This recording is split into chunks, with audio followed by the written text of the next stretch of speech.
Just doing one more OSA check back here. Just make sure everything is sounding good. Now that we've rearranged some cables, verifying nothing got swapped around. Thank you.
Get out of the road. Get out of the road.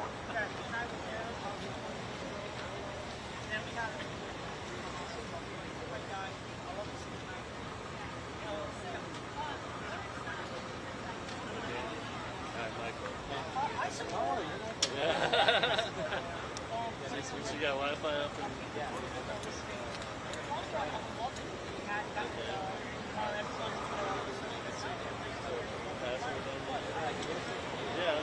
They wanted to actually even test it to see if they wanted to like they asked if you could try it. yeah, right. You gotta get a picture first. Well, I mean, there's you want it? It looks like she's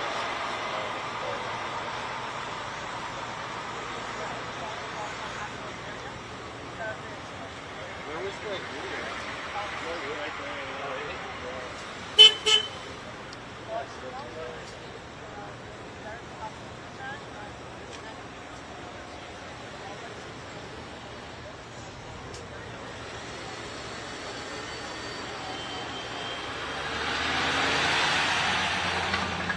Where are you based? Hollywood. Hollywood? Yeah, there's a 1995 floor. Yeah, I mean, only Fort Lauderdale.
I don't know. I just follow the crowd. Love is the answer. Freedom, baby. You guys got this spot. You're all the way to the road. No, this time I was fine. Our cars.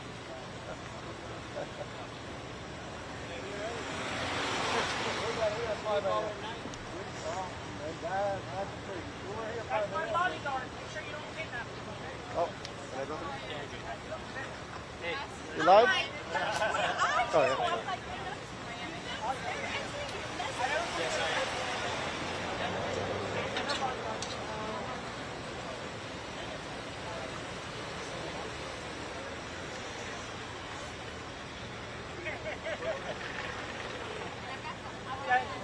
That's him giving you a compliment, and that's what he's going after you, understand? And he's like, you're so beautiful, that's what he's like, you're so beautiful that whenever you're mad at or annoyed, that's what that means, yeah.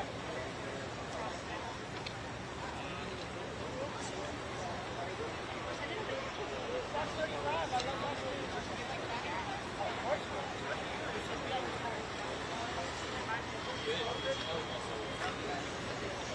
I wasn't actually going to the process for which week my last week of that.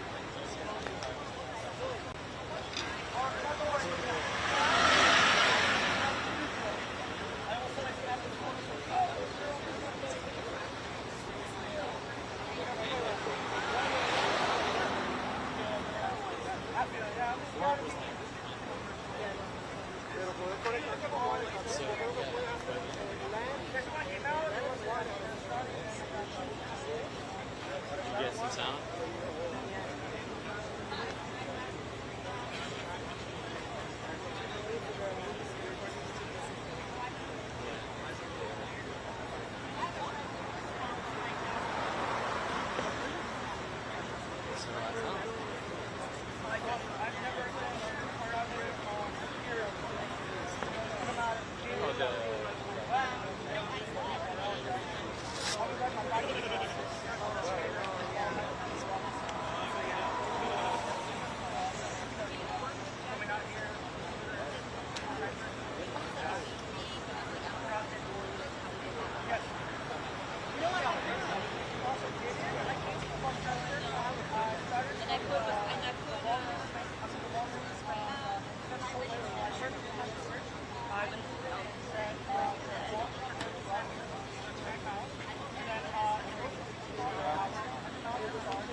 And you know what?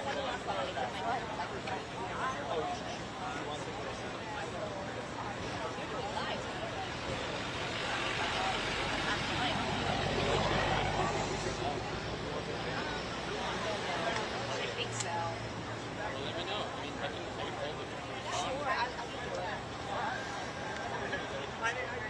I can hold it. Ask if he wants it now, so we'll do a quick one. Hey, she made it out of the road. Third. Out of the road.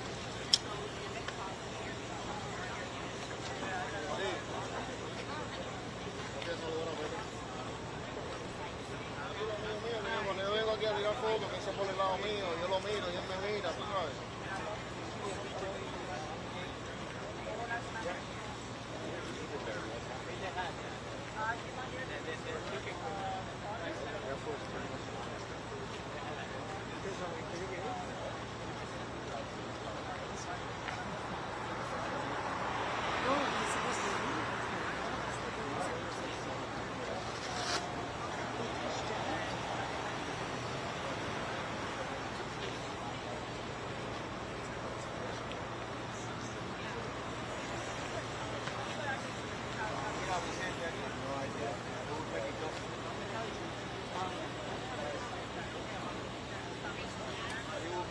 I didn't hear a plane.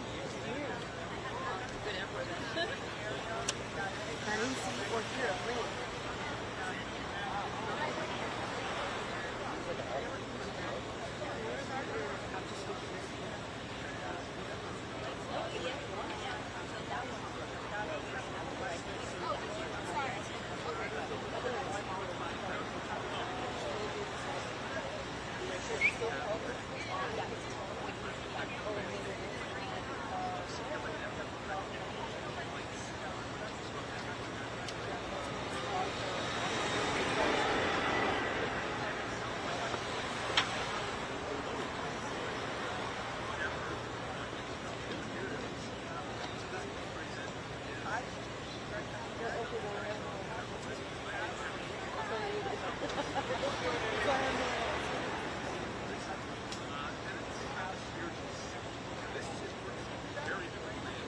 Sorry.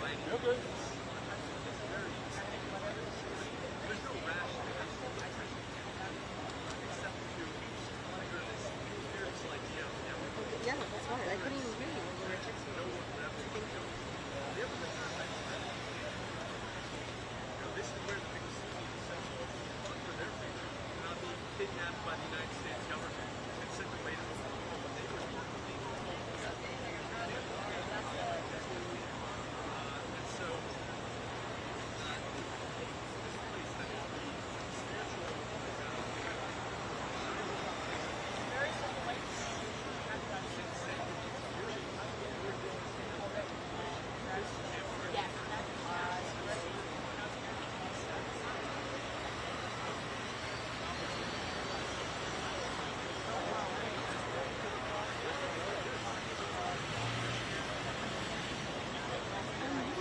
They must be down the road.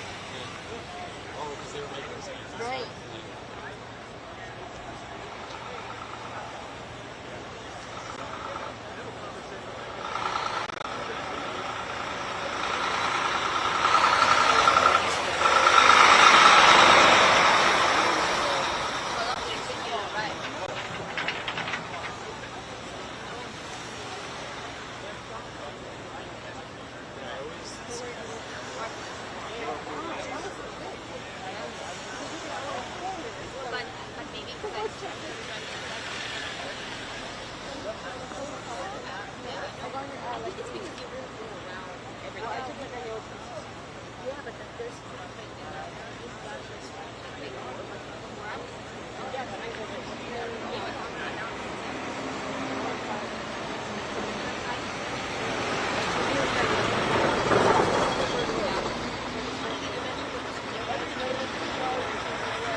you're fine.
His interview. No, I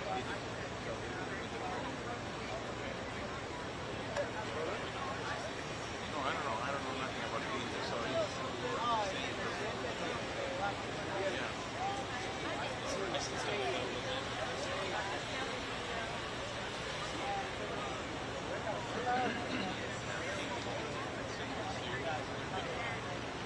yeah, little like a chunk, 10 cents. Well, not so.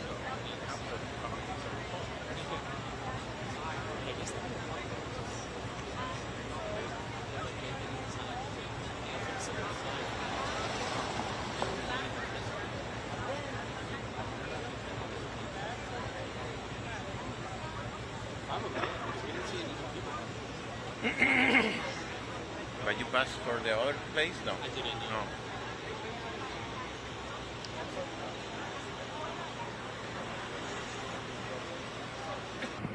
Trip was nice, and the job they've done is fantastic.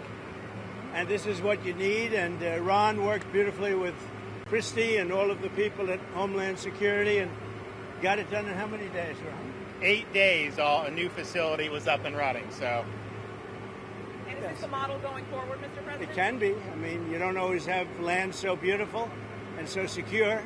We have a lot of bodyguards and a lot of cops that are in the form of alligators. You don't have to pay them so much. But I wouldn't want to run through the Everglades for long. It will keep people where they're supposed to be. This is a very important thing. We're setting records at the board. You know, we had no people come through last month. Zero, no people. But we're going to keep it that way. So Ron did great, and I want to thank you. well, look, we thank you, Mr. President. Thanks for your leadership. The border, you did that quicker than we knew you'd do it, but you did it so quick, which is great. But Biden let in how many millions, and you got to take care of them. And so this is one example of state operating this. The feds are approving it, supporting it. We're also going to have 2,000 more at Camp Blanding, which is our National Guard site. And we're the only state in the country that mandates our state and locals, law enforcement, to cooperate with ICE. And it's made a huge difference. On any given day, Florida constitutes about 20% of all immigration arrests nationwide. So what I would just say is, don't let Florida be the only state. We've got very red states that should be doing this just as much as Florida's doing. That will increase their numbers. And then what happens is you'll have a lot of people that will deport on their own because they don't want to end up in an Alligator Alcatraz or some of those other places. So I think this is a model, but we need other states to step up.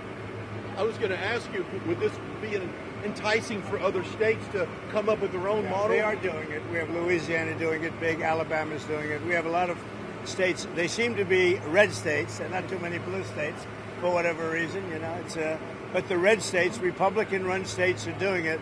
The blue states don't do very well at security and policing, unfortunately. What would you say, Kristen? You know, I would say that exactly right. The governor here has been fantastic in forming this partnership with the Department of Homeland Security. We were looking at different contracts with different vendors and thought, why not go straight to our governors and ask them to help us solve this problem? Florida was unique in what they presented to us, and I would ask every other governor to do the exact same thing. This is unique because we can hold individuals here, they can have their hearings, get due process, and then immediately be flown back home to their home countries. And their home countries are welcoming them. They're setting up loans for houses, they've got food assistance, they're helping to facilitate welcoming them home. I just got home from Panama, Costa Rica, Guatemala, Honduras, and they're all excited about getting their individuals back home from the United States. So and there is a lot of self-deporting. That's there one is. thing I was actually surprised, but a lot of self-deporting. I flew over the Everglades. We did a little circle. I said, let me see. That's a big piece of land. I think it's 25 minutes to fly around. Is there potential for enlargement or additional facilities out here? There may be. I mean, I think what we're doing is, because this is an important part of Florida, we're using the existing footprint of this airport. So when you guys go over there, you'll see all the beds, the medical, the galley, everything is on the concrete. We're not using any of the other stuff. Now, as you'll see, there's a lot of concrete, so there very well may be. I know Secretary Noem and her team have said as soon as the president departs, we'll be open to start receiving folks. And so we'll see what the tempo is. We do have the 2000 in Northeast Florida that will open very soon. So it is possible to do. One of the things I think that is exciting about this is we're offering up our National Guard and other folks in Florida to be deputized to be immigration judges. We're working with the Department of Justice for the approvals. I'm sure Pam will approve. But then I'll have a National Guard judge advocate here. Someone has a notice to appear. Biden would tell them to come back in 3 years and appear. Now you'll be able to appear in like a day or two, so they're not going to be detained, hopefully, for all that long. We'll have people here in this facility that can make, it's a bureaucracy. The president's got to deal with the bureaucracy. Now, that Supreme Court ruling was good because that's going to allow him to be able to exercise Article 2 the way founders intended, but you still have bureaucracy. So we want to cut through that so that we have an efficient operation between Florida and DHS to get the removal of these illegals done. Are you prioritizing going after the worst of the worst, or are you now arresting anyone who is here? We're doing the worst of the worst always first. Yes. And I think it's great government, what we've done. And nobody can ever forget what this group of people, Biden or whoever it was, because it probably wasn't even Biden. I don't think he knew what the hell he was doing. But Biden, whoever it was, what this group of people, a small group that circled the Resolute desk, what they did to this country. Think of it, what your time, all the time you have to waste doing this. It's an unforced error. We had nothing. We had no problem with this. There was never anything like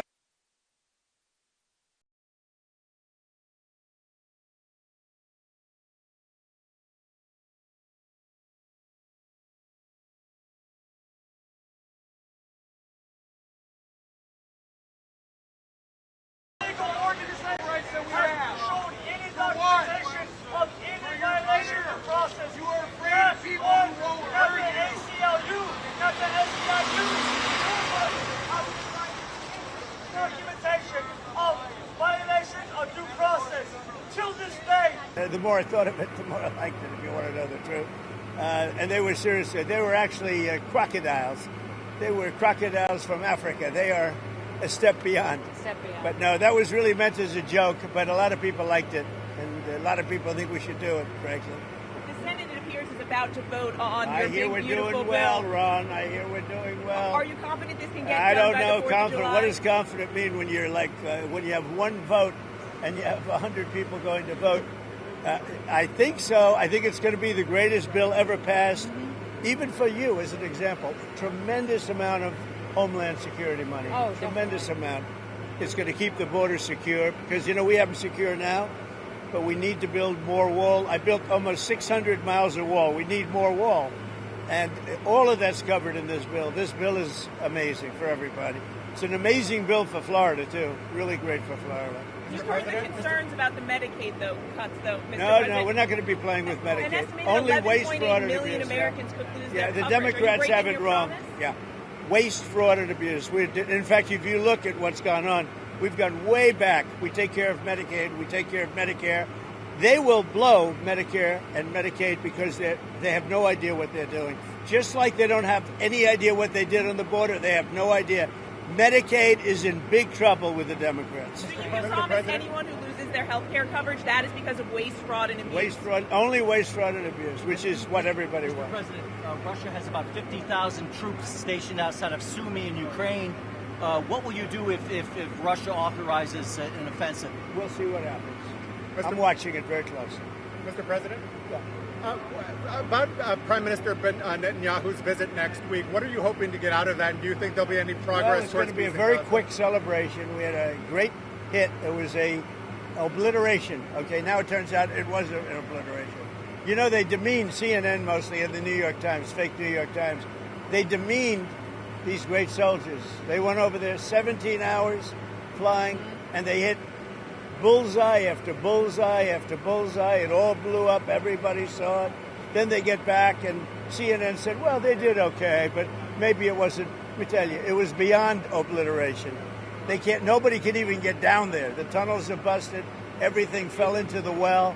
It was a total and complete obliteration, and we should celebrate these heroes. And what I'm doing is I'm bringing them, Ron, we're bringing them to Florida or to the White House. I gave them their choice. I think they're going to take the White House. Probably. I shouldn't tell you this. Mr. President, there's going to be a new bill called Make American Elections Great Again. I love it. Forcing the U.S. Census Bureau to redo the census to actually get an account of how many Americans with proof of citizenship are in our area, in our country, redistricting some of the House districts. Your thoughts on that? Well, I'll speak for both of us. We love it. Okay, you're going to like this one. I know all about it. We want to bring our elections back. The election in 2020 was rigged, millions and millions of votes. It had to do with COVID and a lot of things, but it really had to do with the crooked people. The Democrats are very good at cheating on elections. And that's why I said too big to rig. They tried this one too, but after about 9:02, they gave up too many votes. You know, too big to rig. Ron would love it. I would love it. Christie would love it. That's what they have to do. They have to bring it back. And we have to look, you know, Ron, they include anybody that happens to be in your state. Well, California would lose like 5 seats if they did a fair census.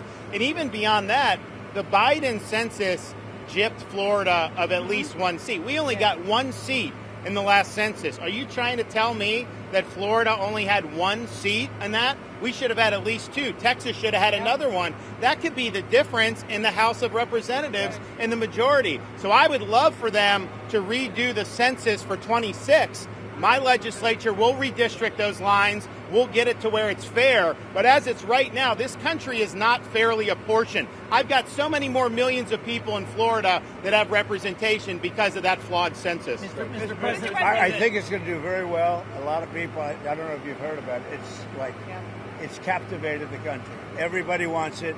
It's going to get in, it's going to pass, and we're going to be very happy. Elon Musk is ripping into this bill again. Are you concerned that Republicans are going to be swayed by Musk and his money? No, I don't think so. I think what's going to happen is Doge is going to look at Musk. And if Doge looks at Musk, we're going to save a fortune. Thank you very much, everybody. I don't think you should be playing that game with me. Mr. President, July 9th tariff guideline. Thank you very much, everybody. Thank you.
got to go. All right.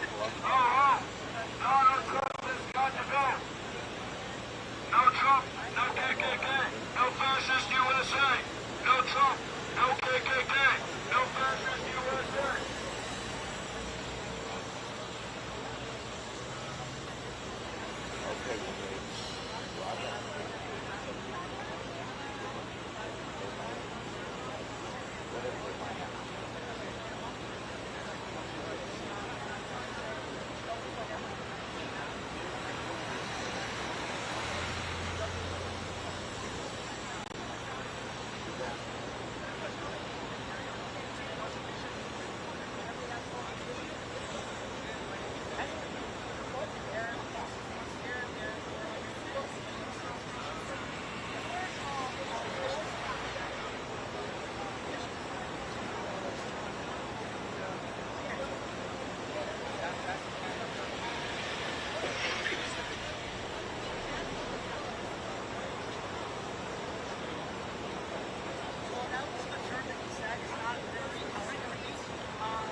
Exit the middle of the road.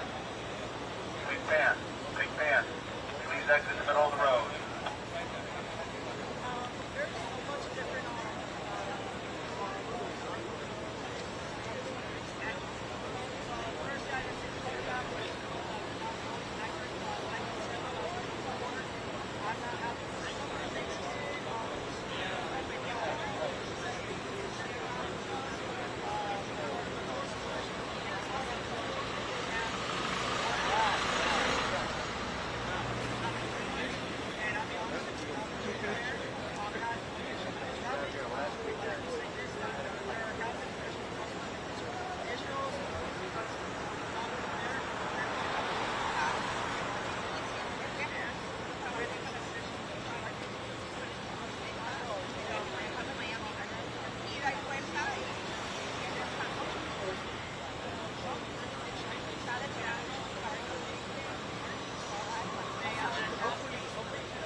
just vote.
please come with me? I got him. Doing something else. Okay, guys. Gotta go. Nice. Got no shit. Good.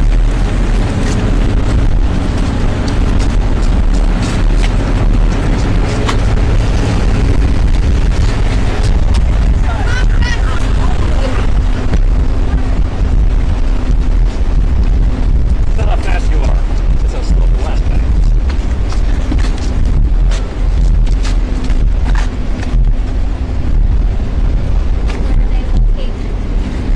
Start all over again? Going in. Let's. Start all over again? Yes, this is our medical tent. So we're gonna. The president has invited the press to join. This was on the schedule, right? Yes. Yes, this was Okay. the scheduled stuff. Can I do some laundry over here? Hour, it'll be an hour.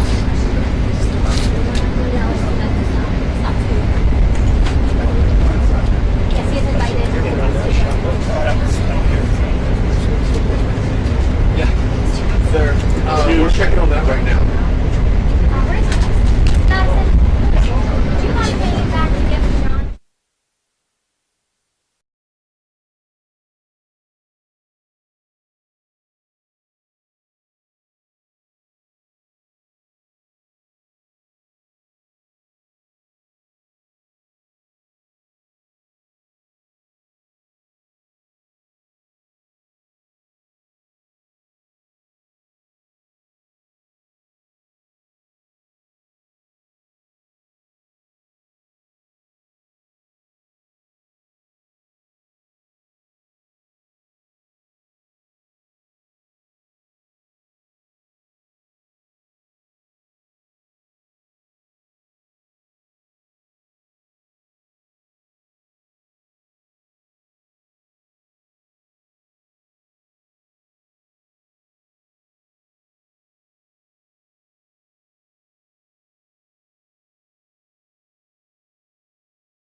If everyone could please step to the side right here. Thank you very much. Stay down, please. Stay down. So, I thought this was so professional and so well done that you should come and look at it as opposed to standing around and not knowing where we are. And we're just taking tours through the areas where they stay and the areas where the medical info. And they've really done, between Christy and Ron and the whole group, it's really government working together. And congratulations to you. I want you to see it as opposed to waiting for us and then say, how was it? Right? It really is pretty amazing. Did they take the vote yet?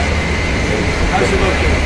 I would normally be home waiting for the vote. Yes, we would. Or in Congress, but I wanted to come down. I hear the vote's going to be good. You'll let me know. I will let you know, Have Mr. they taken it? President. What's that? They're taking it. I don't think they're taking it yet. Not concluded, but they are Boy, taking it. wouldn't that be an upset, huh? Are you confident that this can get through the House? And is there any wiggle room on your July 4th? It's the greatest tax cut in the history of our country. And if it doesn't pass, it's the biggest tax increase in the history of our country. That alone, 68% increase as opposed to a massive cut. It's the biggest tax cut in the history of our country, and everybody gets it. Mr. President and Madam Secretary, CNN yesterday pushed an app that lets you track where ICE agents are. Tom Homan was saying that perhaps CNN should be prosecuted for that. That's obstruction of law enforcement. Your response? Yeah, we're working with the Department of Justice to see if we can prosecute them for that, because what they're doing is actively encouraging people to avoid law enforcement activities, operations, and we're going to actually go after them and prosecute them for the partnership of family if we can, because what they're doing we believe is illegal. And they may be prosecuted also for having given false reports on the attack in Iran. They're giving totally false reports. These totally obliterated, and our people have to be celebrated, not come home and say, what do you mean we didn't hit the target? We hit the target perfect. You know, the pilots came home and they said we hit the target perfect. So they may be very well prosecuted for that. What they did there we think is totally illegal. Okay, let's go. Follow us.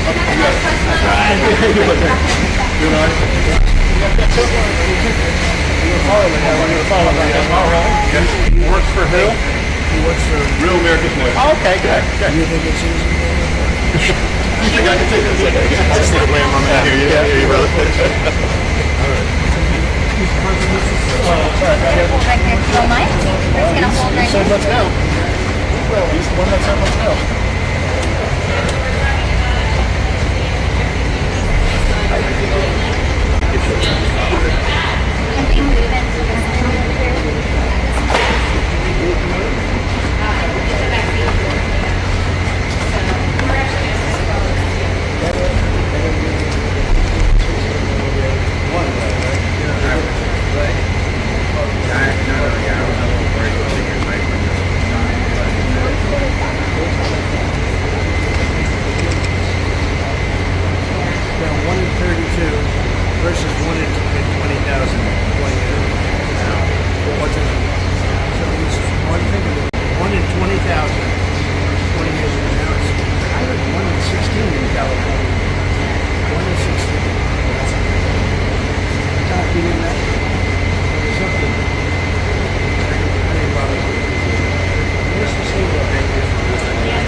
Watch your step, please. Okay, let's try to be.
Check, check. 1, 2.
Can I get you to come back towards me? Or just straight back, as a matter of fact, not towards me, but straight back. Yes. Can you guys hear me in the studio? And then you're good? All right. No idea. No, no, no. Roland's taking Look at the rings. Look at the people. Is he? What's that? Oh, he's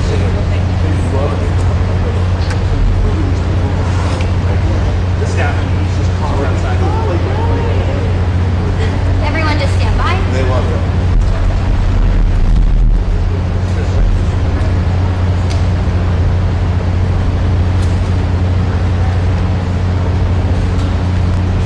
Oh, wow, this is the actual holes.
inside of this facility? Well, the first thing you should do is come here and learn something, because they don't do this. They don't know. They wouldn't know where to begin, and if they did it would cost them 100 times more. So I would say he should call the governor, Christie, and I'm sure you'd give him because his state is a disaster, and he doesn't do this. Well, they have the original Alcatraz, so you guys could approve him being able to set one of these up over there.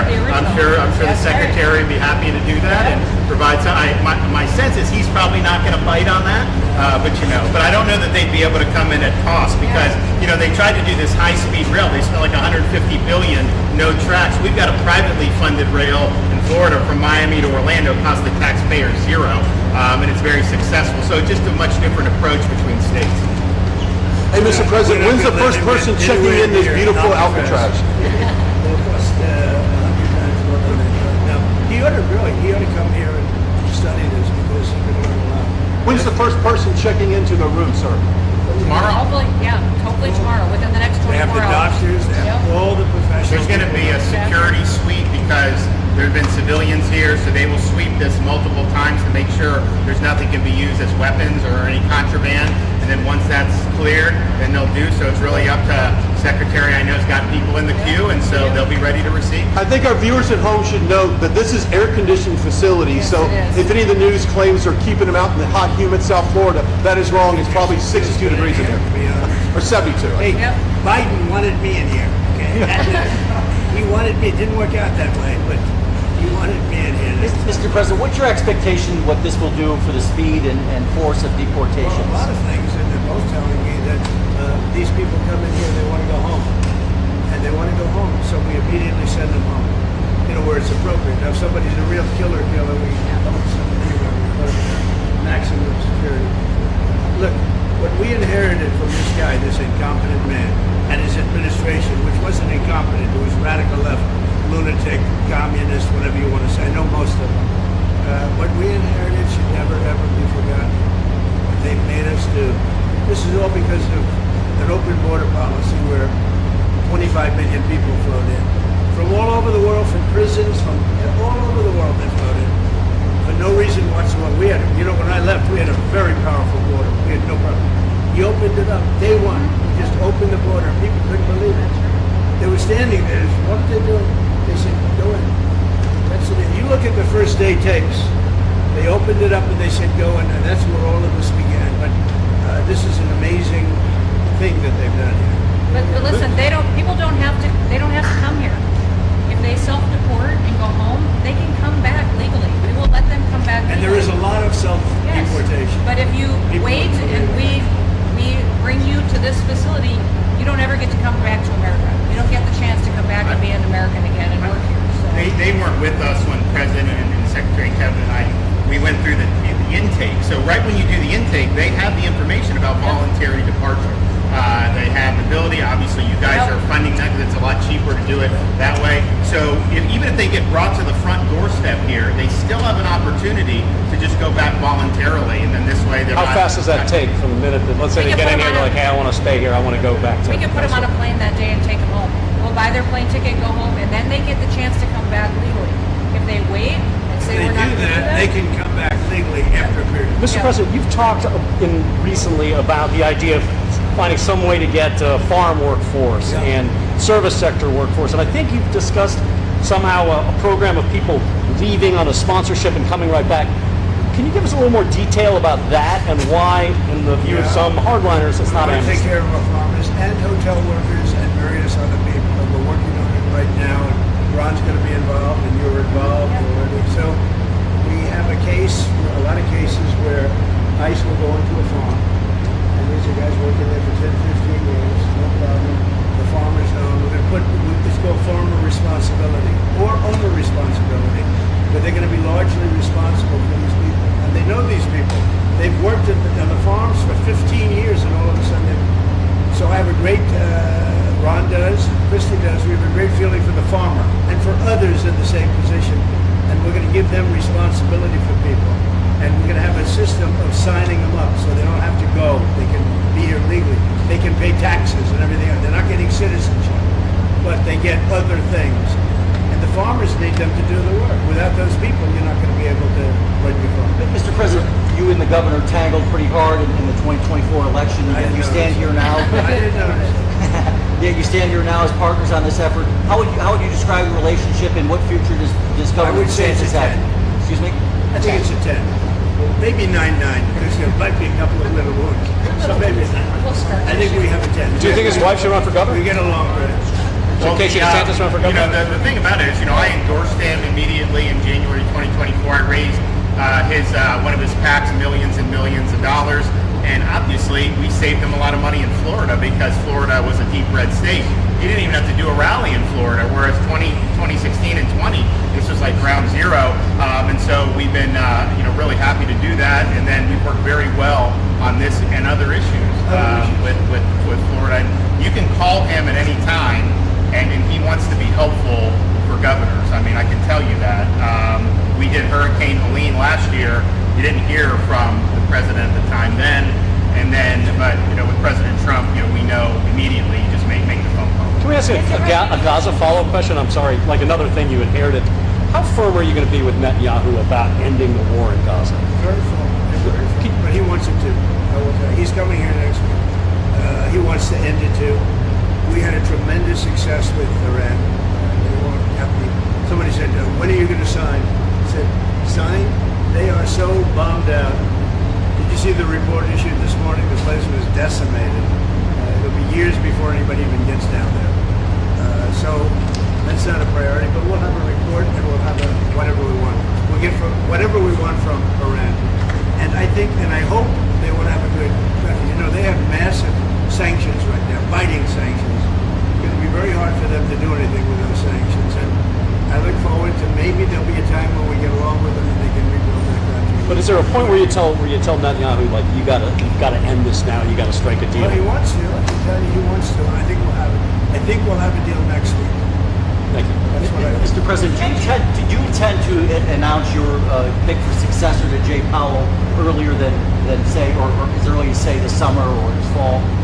Will I do something about who it's going to be? Yes. I don't know. Hey, she'd be a good candidate. She'd be a good candidate. Anybody would be better than Jay Powell. No, he's causing us a fortune because he keeps the rate way up. I think it's Trump derangement syndrome personally. But we have a very strong country. We're the strongest country. Look, our country right now is at a level that we haven't seen for 40, 50 years. What we're doing now is nobody's seen anything like it. I told you, I was in the Middle East. The King of Saudi Arabia said to me very strongly, he said, you know what? A year ago you had a dead country. Now you have the hottest country in the world. We do. We have the hottest country in the world. Thank you very much. I was going to say Syria. We'll be seeing it over the next couple of days. Also, those type of industries. Gilmore, bring over the first to make here.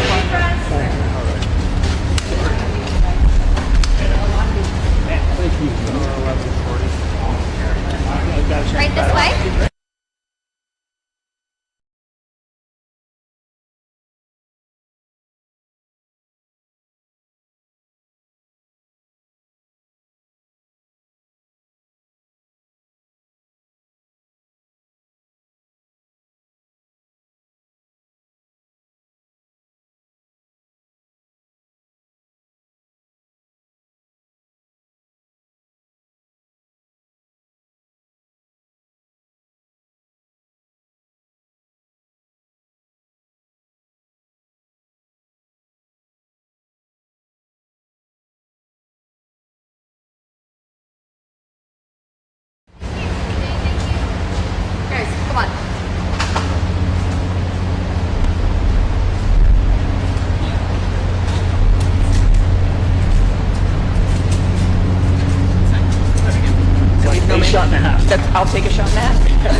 Ladies and gentlemen, please welcome the 45th and 47th President of the United States, Donald J. Trump.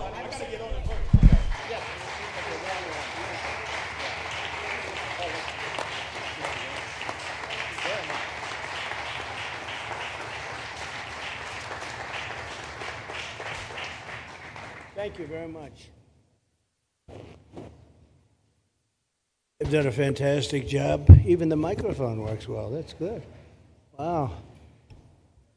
Well, I'd like to just thank everybody for the incredible job they've done. I love the state. As you know, Ron and I have had a really great relationship for a long time. We had a little off period for a couple of days, but it didn't last long. It didn't last long, and a lot of respect for each other. And it's a great honor to be deep in Florida, the Florida Everglades, to open America's newest migrant detention center. It's incredibly built, and you're seeing that yourself. That's why I said, let the press join us on our walk so they can see what's happening. It's known as Alligator Alcatraz, which is very appropriate because I looked outside and that's not a place I want to go hiking anytime soon. But very soon this facility will house some of the most menacing migrants, some of the most vicious people on the planet. We're surrounded by miles of treacherous swampland, and the only way out is really deportation. And a lot of these people are self-deporting back to their country where they came from. Quite a few. We're amazed at actually the number. We took the FEMA money that Joe Biden allocated to pay for the free luxury hotel rooms, where he's paying hundreds of millions of dollars in New York City. And we used it to build this project, and Narana was just a little fraction of that money. The money they spent on that project, I happen to know the real estate developer. He's a he never really made that much, but he became very wealthy. With luxury, he didn't do well. With people that are not exactly luxury, he's made a fortune. I want to thank Florida Governor Ron DeSantis and Secretary of Homeland Security Kristi Noem, and Florida Attorney General James Uthmire. Where is James? Where is he? You do a very good job. I hear good things. I hear good things about you from Ron, too. No, you really do. He's even a good-looking guy. That guy's got a future, huh? Good job, James. I hear you did really, really fantastic. Worked hard. You're like in the construction business for a few days, right? Huh? Congratulations. For all the hard work and to make this facility possible. It's amazing. Thanks as well to Florida Agricultural Commissioner Wilton Simpson. Where is Wilton? Where are you? Hi, Wilton. Been a long time. Thank you. Congressman Byron Donalds. Where's Byron? Hi, Byron. How are you? Good. Florida Speaker of the House, Daniel Perez. Daniel? Daniel? Thank you, Daniel. Why, you didn't want to sit up here with us, Daniel? Executive Director of the Florida Division of Emergency Management, Kevin Guthrie. Hi, Kevin. Good job. Acting Director of ICE, Todd Lyons. Todd, great job. And Senator Joe Gruters. He is a great guy. Where is Joe? We love Joe. Thank you, Mr. President. Thank you very much. Welcome home. Thank you. Thank you, Joe. Joe is great. With the help of those incredible Border Patrol agents, we now have the lowest level of daily border crossings ever recorded. As you know, last month, the month of May, just got released 2 days ago, the number of illegal aliens into the United States was zero. Zero. Even I find that hard to believe. That somebody must have gotten in, I think. I don't know, but they say zero. And the people that count them are radical left Democrats. So when a radical left Democrat tells me it's zero, I believe him. But there's still much work to do. In the 4 years before I took office, Joe Biden allowed 21 million people, that's a minimum, I think it was much higher than that, illegal aliens to invade our country. He invaded our country just like a military would invade. It's tougher because they don't wear uniforms. You don't know who they are. More than the populations of New York City, Los Angeles, Chicago, Houston, Phoenix, and Philadelphia combined. That's what came into our country from prisons, from mental institutions, from street gangs, drug dealers. It's disgusting. This enormous country-destroying invasion has swamped communities nationwide with massive crime, crippling costs, and burdens far beyond what any nation could withstand. No nation could withstand what we did. And we're in the process of doing it, but we have some great people doing it now, and you see them up here with me. But it's, I'd call it like an unforced era. It's sort of like men and women sports. It's sort of like transgender for everybody. How could they have done this to our country? And we're never going to forget it. Last year, 15% of all the hotel rooms in New York City were used to house illegal aliens at costs that they never got for luxury. They never got this much for luxury people coming in from the wealthiest places on earth. They made more money with the illegal immigrants, with many rooms costing more than $300 a night, 6 times the rent of a typical American family. In Denver, Colorado, the city was forced to cut $10 million from its police and fire department budget as part of a $90 million plan to house illegal aliens. And it's a population that's growing and growing and destroying Denver and growing. And again, it's destroying Denver. And it's destroying many other cities too. Likewise, one of the city's largest hospital system is drowning in unpaid medical bills, unpaid in the billions, after their emergency rooms were flooded with tens of thousands of illegals, leading to the closure of critical services. And these are really critical services. They can't even keep them open for American patients. The American patients were treated worse than any illegal immigrant. In Los Angeles, 1 in every 4 students in the public school system is from a household headed by an illegal, and most of them don't speak English, so they're in a school system, and they don't have interpreters, they don't have anything, they don't speak English. What a mess, what a mess. Unforced error, all these people allowed to come in. The United States is now spending $78 billion a year on translation. Okay, think of that, $78 billion a year on translation, and smaller numbers on special education programs for non-English speakers in our public schools. So $78 billion, I think that's not a mistake. I would say $1 million maybe, hundreds of thousands of dollars, $78 billion, Joe, on translators and non-English speaking work. Federal government, the Justice Department, it's more than twice the cost of maintaining the United States Justice Department, what we're spending on translation and other things to help. In total, the average illegal alien costs American taxpayers an estimated $70,000. That's each, $70,000. I think that number is even low. If you care about balancing the budget, the single most impactful step we can take is to fully reverse the Biden migration invasion. One of the worst invasions we've ever had. We've never had an invasion like this. We've had invasions, but we've taken care of them. We've never had an invasion like this, and it's with us. And we have some very bad people out there looking to do big harm. That's why the One Big Beautiful Bill includes funding for 3,000 new Border Patrol officers and 10,000 new ICE agents. And I've gotten to know the Border Patrol and ICE very well. Unlike Kamala, she was the border czar, but she never saw the border. She never made one phone call. She was some border czar. She would have been some president. Probably would have been slightly better than Biden, though. I had to run against both of them, you know? The one guy, it's like a fighter. You knock out the one guy who's doing badly, then they put somebody else in, but fortunately she was a stiff also. Otherwise, I would have been very angry. I would have been extremely angry. The heroes of ICE will also help round up and remove members of the savage drug cartels which are coming back into our country. And we got them out. Now some of them came back in. We just got them out again, and that's going to be a vicious cycle. But these are foreign gangs. They're horrendous people, killers, that have infiltrated our territory, including 8 which we have designated as foreign terrorist organizations, which gives us a lot more power for speed and getting them out much easier.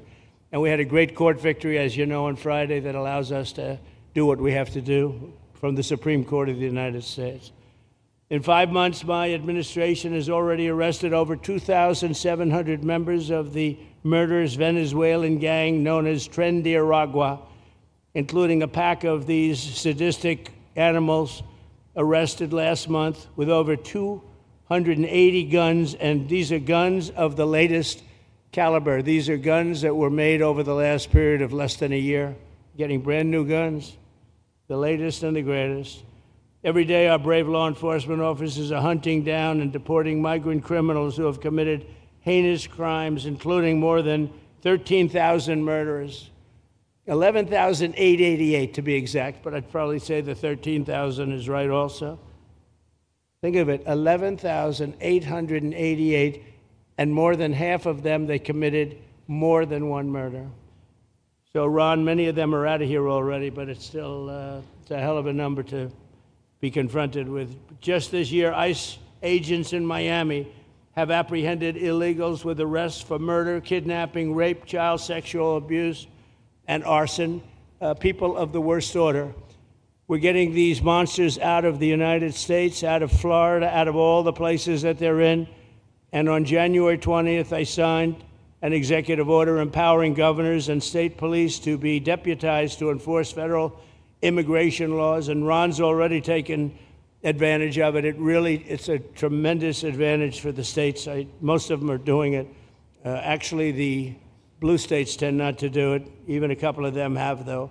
And I want to express my tremendous thanks to the state of Florida for embracing this opportunity and being a true partner. They've worked so well with the federal government. It's been just a beautiful, beautiful partnership. So, Ron, I'd like to thank you personally. You are my friend, and you'll always be my friend. And we may have some skirmishes even in the future. I doubt it, but I will always come back because we just we have blood that seems to match pretty well. We have a relationship that's been a very strong one for a long period of time, and I appreciate it, very much appreciate it. And also, Secretary Noem, I'd like to have you say a few words. You have been unbelievable, the job you've done. You and our favorite person, Tom Homan, have done, and your whole staff, because it's a lot of people, and Tom acknowledges it all the time. He respects you so much. He respects the staff that you both built. And you're really doing one of the great jobs. And it was great that you could work with Ron in Florida so well. Built such a great facility. So please say a few words. Thank you very much. I don't know if this will work. Well, thank you, Mr. President. First of all, I want to thank you for putting the safety and the security of the American people first, and the way that you never lose focus on making sure that America stays our priority and that the families that live here get the chance to grow up and to raise their children in communities that are safe and that give them an opportunity to pursue the American dream. This facility here is a fantastic representation of what can happen when all of government works together and when it's accountable to the taxpayers and to the citizens that live here. The president signed an executive order that allowed us to build partnerships with states and with local law enforcement officers, which is exactly how things should function in this country. More power, more authority given to people locally so that they can take control of their own destiny. And so we have already been working under the 287G program to deputize law enforcement officers, whether they be state highway patrol, local sheriff's departments in all of our states, and allow them to go out with our ICE officers, our border patrol officers, and make sure that we're getting the worst of the worst off of the streets. We also recognize that as we've been doing that and returning people back to their home countries, that we need detention facilities. We need beds to put them in place so that they can have their due process before they return home.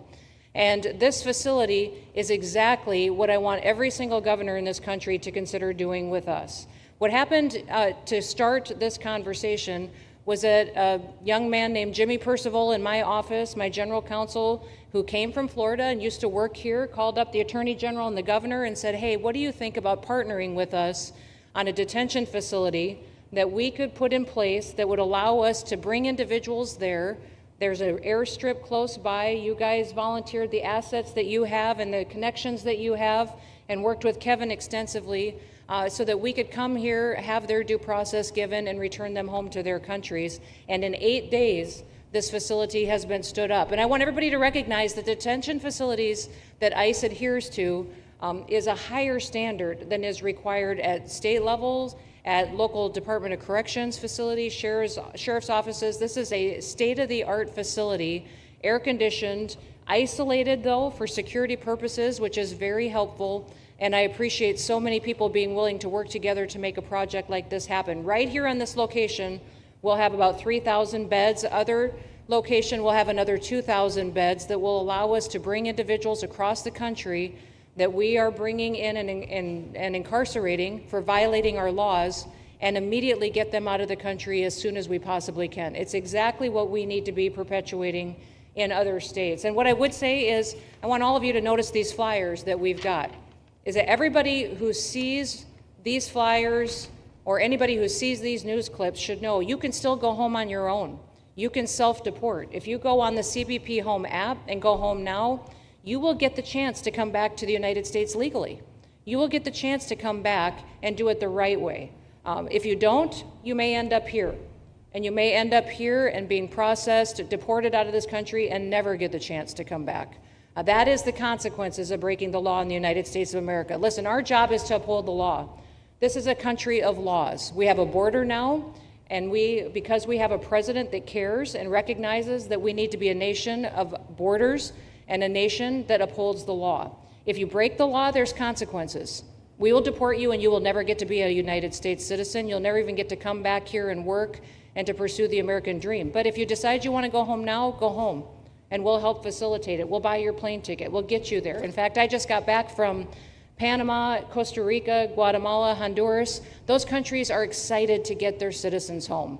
They're setting up programs to loan them money to buy houses when they get there, help them with food assistance, get their children educated, scholarships. They want their citizens that are living here in the United States illegally to come home and to be a part of their economy and help their countries grow. So this is a win-win for everyone, and I just want to end, Mr. President, by thanking our law enforcement officers, by thanking our ICE officers and our Border Patrol officers for what they do every day. They are out on the streets, and violence against them has increased over 500% since Trump has gone back into the White House, because he's upholding the law and because a bunch of liberals, socialists, and Marxists are out there lying about what President Trump is doing. President Trump is upholding freedom by what he is doing. The freedom to live safely in this country and to do things legally and to have justice. And because those liberals, and I'm calling out you, CNN, I'm calling you out because you lie every single day about what these operations are. We are going after murderers and rapists and traffickers and drug dealers and getting them off the streets and getting them out of this country because Joe Biden let the worst of the worst come in here. The other day I was talking to some marshals that have been partnering with ICE. They said that they had detained a cannibal and put him on a plane to take him home, and while they had him in his seat, he started to eat himself, and they had to get him off and get him medical attention. These are the kind of deranged individuals that are on our streets in America that we're trying to target and get out of our country because they are so deranged they don't belong here. And they shouldn't be walking the streets with our children. And they shouldn't be living in the communities with our families who just want to grow up, go to job, raise their children to grow up and get a job and to live the American dream. So thank you to all of our law enforcement officers, those in our military that have been helping, our National Guard. Thank you to Governor DeSantis for stepping up and being an example to other governors. I hope my phone rings off the hook from governors calling and saying, how can we do what Florida just did? How can we do exactly what they did? Because we need this big, beautiful bill. We absolutely have to have this big, beautiful bill that has the funding so that we can continue this operation and we can get those bad criminals off of our streets and have the officers to do it so that when they go out on an operation, somebody's got their back. Somebody's got their back, they can do it safely, and they can go home to their families at night too. So this bill needs to pass through Congress so we have the resources at the Department of Homeland Security to make sure that our homeland truly is secure. And Mr. President, thank you for Stephen Miller. I just want to thank you for him. This guy calls me night and day and tells me all of his wise advice and wisdom, but he's a rock star because he loves this country and he's passionate about making sure that nobody is prioritized over an American citizen. We love everybody. We do. We love everybody. Not everybody. But, well, a lot of people. But we shouldn't be putting people illegally above citizens. We should be making sure that we do things right. And that's what America has always stood for, and we're an example to the rest of the world because we do it right. So, Mr. President, you surround yourself with great people, and I think that's because everybody wants to work for the greatest president that the United States has ever had, and that's President Donald J. Trump. Thank you very much, Chrissy. Thank you. Thank you very much. And I have to say that, you know, when Christie's name was put before me, by Tom Homan, by the way, because I wanted him for the border, and somehow I thought that was going to be good in that sort. But he didn't want the upper job. And I said, who do you recommend? Christie Noem. I said, oh, are you kidding? She's great, but she's such a fine, elegant person. He said, sir, she's tough as hell. I said, are you sure? You are tough as hell, I tell you. And you do it in a very nice way, but you are, if you ever saw her ride a horse, she rides a horse like she should be in the rodeo. She's like an unbelievable horse person, and you've done a fantastic job, and Steve Miller would even agree to that. And he likes nobody, by the way. I don't think he likes anybody. And another one we like is Ron. And Ron, would you say a few words, please? Sure. Well, thank you, Mr. President. Welcome back to Florida. And I think this is the first time you've been back since the events of a couple weeks. So just let me say, as somebody that was serving on active duty in Iraq back in the day, we witnessed the number of our troops that were killed or wounded by the Iranians. We know that they're a militant Islamic regime that was hell-bent on getting nuclear weapons, and under Joe Biden, they were about to get nuclear weapons. And because of your strong actions, those dreams and those ambitions have been reduced to rubble. And I thank you. I know a lot of veterans thank you, and people in Florida really thank you for stepping up and really making a strong, tough, but strong decision. I think we're much safer as a result of that. Now, on the immigration, I think President Trump's election represented the chance for us to finally solve this illegal immigration and border problem once and for all. I knew he was going to do the border, although he did it very quickly and very thoroughly. I think that no one can say that that's been anything but a spectacular success. But then we have the issue of Biden let in how many millions of people? And you had millions that had been in over decades previous to that. You can't have a country if you don't have respect for the rule of law. You can't have a country if foreigners get to decide who comes in. No, we, the American people, make that decision, who's allowed or not allowed to come into our country. We've seen Europe be overrun by open borders, so we're not going to let that happen here. So when President got elected, I knew that the states had an important role to play in facilitating this really, really historic mission.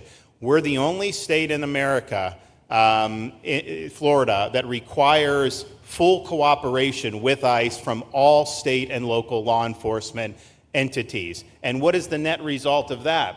We have these agreements for these 287G task force with sheriff's departments, police departments, state agencies, and it's really instrumental in rounding up a lot of really bad people who shouldn't be here.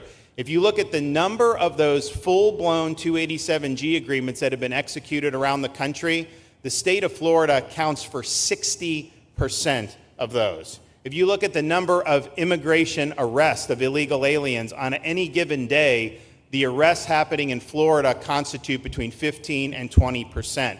Nationwide. So we're all in on this because we understand how important it is to our citizens. It crowds schools, it crowds medical, it crowds housing. Yes, you have illegal alien crime as well, and people want the problem solved. And the only way we're going to solve it is if states like Florida step up and help the president, help Secretary Noem get the job done. Now, this facility here was really in response to us working with DHS and ICE from the time the president got sworn in. And the number one thing they kept coming back to was, you know, Biden decimated the agency. I mean, let's just be clear. You could have illegals in Florida. Biden would just release them. Even when they had notices or they had orders to be removed, Biden wouldn't send them back. So their interior enforcement collapsed under Biden. So they're building it back up. But they're like, we need detention space in order to be able to bring about more deportations. And so what we have here can hold 3,000 now. We have 2,000 facility up at Camp Blanding that we're going to be open, which is our National Guard site. But think about what you have here. They come here, say they already or been ordered to be deported. You drive them 2,000 feet to the runway, and then they're gone. It's a one-stop shop. And this airport that's been here for a long time is the perfectly secure location. It's going to make a big difference. And let me just thank everyone who was involved. We got the call from DHS a little bit more than a week ago. And here we are 8 days later with this facility open. And as soon as Air Force One departs, it'll be swept and it'll be open for business to be able to do. But our goal here is to process them and be able to effectuate their return to their home country. This is the opposite of what they were doing in New York by just putting them up in a hotel and then just letting them stay there indefinitely. No, we want to be able to send back. And when you walk into the processing, the President and I, Secretary Noem, Kevin Guthrie, walk through that initial intake, the first thing you see is information on how to go home on your own. Why would you want to come through Alligator Alcatraz if you can just go home on your own? I think a lot of people are going to make that decision. So you're going to have a lot of deportations that are going to be done by the administration, but I think you're going to have a lot of voluntary as well. So this is a force multiplier for the President's efforts. I would just say and echo what Secretary Noem says. There is no reason why other states can't be doing it. And I know Louisiana, Texas, a couple of them, but we've got if only the red states did this, they would be able to expand their capacity by tens of thousands, maybe 50, 100,000 on a given day. That's how you really start to make a difference. And so we're proud to be able to partner with the Trump administration on that. Mr. President, thanks for coming down. I think you highlighting this is going to move the needle in a big way throughout the country, and I think it's going to help all of us achieve the really big results that I think our voters want to see. Thank you, Ron. Great job. Thank you, Mr. President, for the opportunity. My name is Kevin Guthrie. I'm the Executive Director of the Florida Division of Emergency Management. And I'd also like to thank President Trump and the Department of Homeland Security Secretary Noem for joining us here today and for their continued support. I want to thank first by thanking the man to my right, and that's Governor Ron DeSantis, whose bold leadership and swift action made this project possible. With make no mistake, this facility would not be standing here without the President, the Secretary, and the Governor's vision and determination to uphold the rule of law. Florida is and will always be a law and order state. Even before the President took office, the Governor made it clear that illegal immigration would not be tolerated in the state of Florida. When the President and the Secretary asked Florida to help, the Governor empowered our state and private partners to work collaboratively and deliver real results on a rapid timeline. The Florida Division of Emergency Management is best known for leading the nation in hurricane response and other natural disasters. We understand how to act fast without bureaucracy in the face of any emergency. Our teams built roads in 8 hours, bridges in 3 days, base camps in 72 hours, and full causeways in 2 weeks. Getting things done quickly, efficiently, and correctly is at the core of our mission. We simply just want to be the best at what we do in the nation. When the Governor called me, and we answered, and we were proud to bring our logistical expertise to the table. We know how to set up base camps for guardsmen, first responders, linemen, volunteers, and other aid sources, and distribute that in a matter of days before a storm. We're able to translate this knowledge to what we did here at Alligator Alcatraz. Florida has put the best teams together who check their individual logos and egos at the door to get this done. Not just for you, Governor, but Mr. President, for you as well. There are over 13 different vendors that came together to get this solved in 8 days.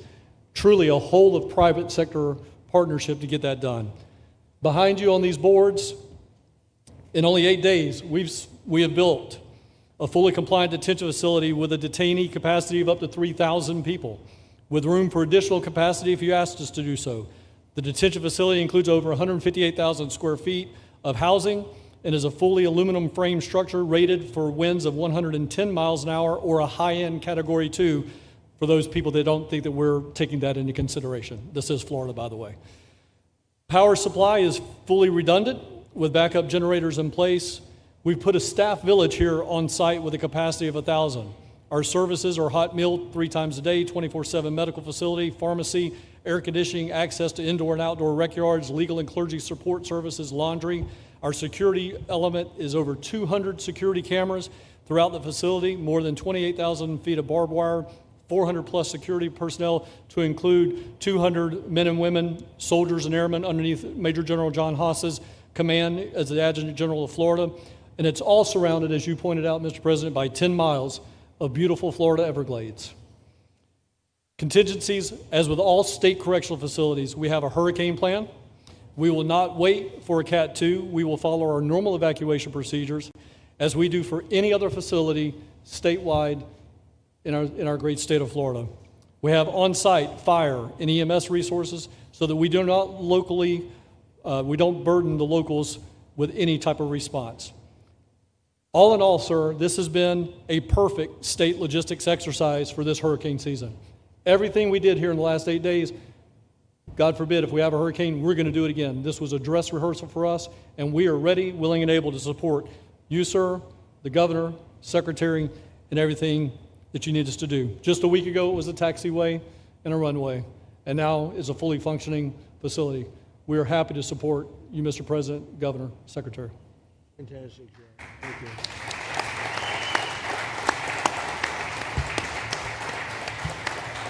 Byron, please.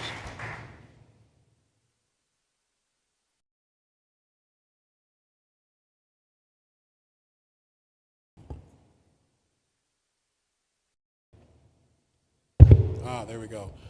First of all, Mr. President, we all have to thank you for your leadership and for the mandate that the American people gave you to finally secure our borders and to deport criminal illegal aliens and longstanding illegal aliens out of the United States. That is a mandate given to you by the American people. I know Secretary Noem, Stephen Miller, Governor DeSantis, myself, on behalf of the other members of Congress in the Senate, and of course here in Florida, we are behind you 100% in that mission. To the governor, I really appreciate you and commend you for your leadership on this, taking swift, decisive action to building this facility. One of the things that has occurred because of the work you did earlier this year with the legislature is that our sheriffs are out there every single day. They are arresting these criminal aliens in our streets, and they're seeing some backlog in their jails. So this facility primarily goes to address some of that backlog and then to help us fulfill the mission that the president has led us to. So Governor, thank you for your leadership and thank you for your decisive action on this. It really does mean a lot to all the people of Florida, of course the people of the 19th Congressional District. Secretary Noem, I mean, what can I say? The president's right, you're double tough. So we appreciate all your leadership. You and Tom Homan have been doing a great job. And I'm actually going back to DC after this because we have to vote on one big, beautiful bill in the House. We have to get that to the president's desk so we can get you the resources that you need to fulfill the mission that the American people have asked us to do. I totally agree with what Mr. Guthrie has said. This is a logistical marvel when something like this occurs. We've seen Florida Department of Emergency Management answer the bell time and time again. The governor has said we need to accomplish this, and DEM gets that job done. And we had a side conversation about, I know there were some concerns. People were like, well, what happens if a hurricane comes? What happens if this happens? And I looked at Kevin Guthrie and I said, you already have a plan, don't you? And he goes, of course we have a plan. You know that we do. This is what Florida does, Mr. President. And so I want to commend you for your leadership and your vision on this. Governor, thank you for all that you've done with your vision and determination. Secretary Noem, we're going to get the bill done so you get the resources you need. See you, sir. Thank you very much. Oh, thank you. Wow. Thank you. You know, I'm waiting, listening to these wonderful words, and they are music to my ears, but I was also wondering how we're doing, because I know this is prime time. It shows that I care about you, because I'm here, and I probably should be there, but we do care. Thank you very much. James, please. We're all happy now, James. Yeah. Well, I can speak on behalf of all of our sheriffs, state law enforcement, our police chiefs. We are going to continue to make arrests, our pedals to the metal, as many as we can. We want to fill this place up. The governor and Kevin have shown they can build bridges in 3 days, so why not some detention facilities? Hopefully there's more to come. And you really kind of were the inspiration for this. We like the idea of reopening the original Alcatraz. I don't know if that can happen or not, but we thought, hey, we've got our own natural Alcatraz in the middle of the Everglades. Right. Great runway, great perimeter, so let's make it happen. In Florida, we walk the walk, and we will deliver for all of you. Thank you. Well, I heard you were responsible for the locational pick, and you cannot have picked a better location. I said, whoever the hell made this choice, I know you take it a little heat from some environmental groups, but I take it all the time, and that's an honor. But I heard you were very responsible for that choice, and that was a big choice. Thank you very much. Great job, James. Thank you. Do you want to finish over here, and then we'll go over here, and we'll go back and celebrate the big, beautiful bill that you just got passed. You sure that's right? Right, Brian? Yeah, all right. Wow, good. He's doing a good job. Right. Wow. Mr. President, first of all, I just want to say how grateful we are that you're back here in your home state of Florida. You've been doing an amazing job, not only at our border, but around the world, keeping this country safe and Americans. We are grateful for your leadership. God had a plan for us, and it was Donald Trump. So thank you for that. As a member of the Immigration Board and as the Commissioner of Agriculture of this state, I've been happy to help lead with the governor and the rest of the cabinet on this issue. We're very proud, Secretary Noem's here today and others, to represent not only the United States in our efforts to make this commitment to keep our citizens safe, but we're going to continue in Florida to remove the barriers to have your vision come true of a safe United States. We're going to get these illegal criminals out of this state, and we really appreciate you and your leadership in this effort. So thank you for being here. Thank you very much.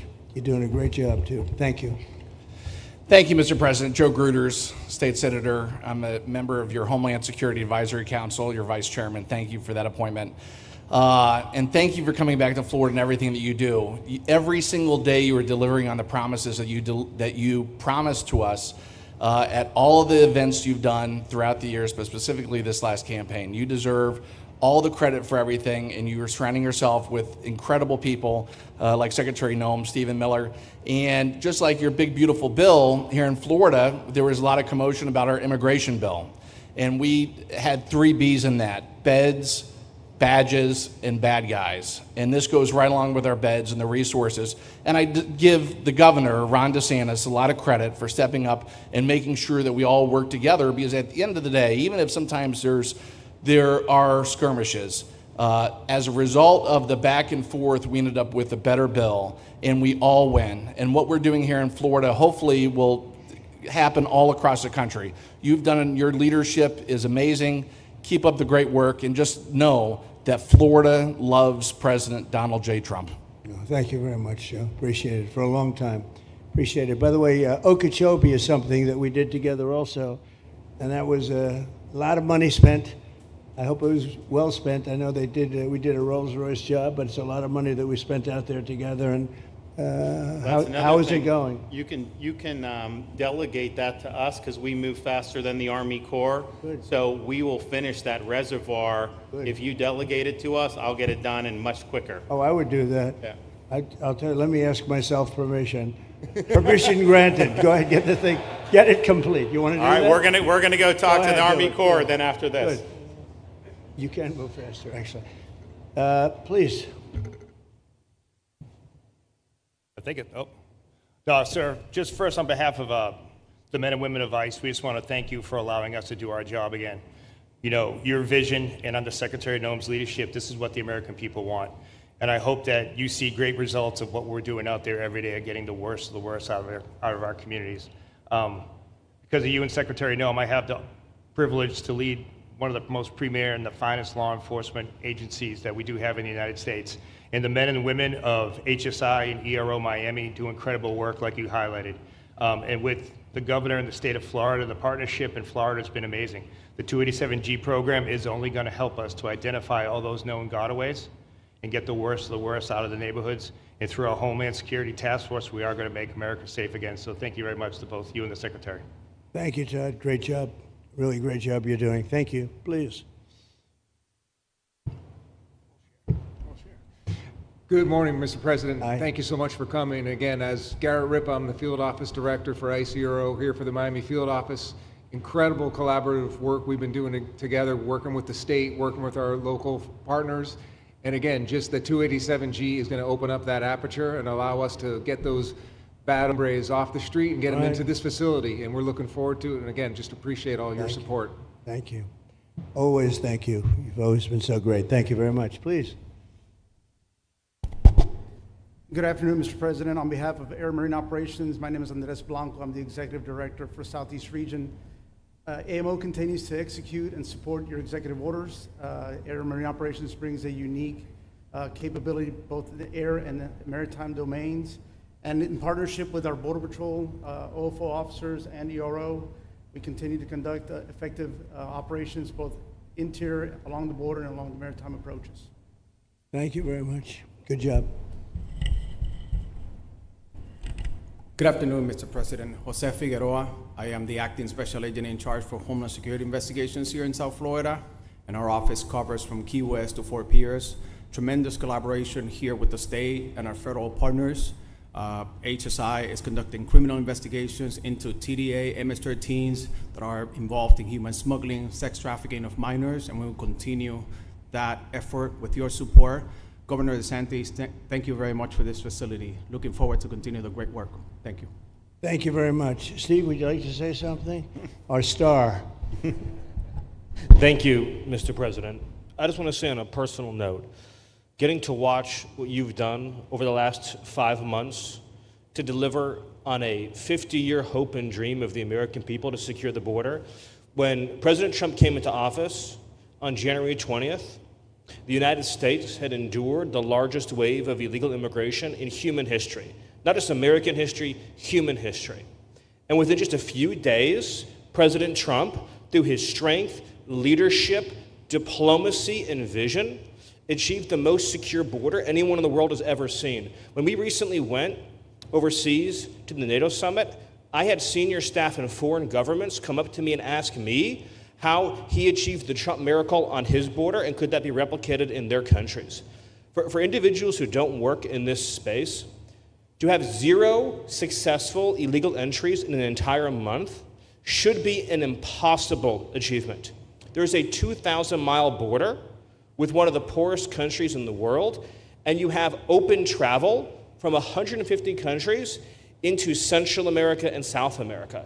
There are 2 billion people in the world that would economically benefit from illegally coming to the United States. And through the deployment of the military, through the deployment of novel legal and diplomatic tools, through the building of physical infrastructure, through the empowering of ICE and Border Patrol, and the entire federal law enforcement apparatus, President Trump achieved absolute border security. And now, once this legislation is passed, he will be able to make that with those resources permanent. Watching what you've done, sir, has been one of the honors of a lifetime. I'm proud to be able to play any role in it. And what President Trump is going to achieve next with the resources in this bill will make America safer, stronger, freer, more sovereign, and more prosperous than it has ever been before. Thank you, sir. Thank you, Steve. Oh. Thank you. And the bill is going to be great for Iran. It's going to be great for Florida, too. There's a lot of set-asides for Florida, some of the things that you wanted to do. And so it's great news to hear that it was approved. Do you want to take a few questions, Ron? We'll take a few questions from these. Yeah, please, go ahead. Yeah.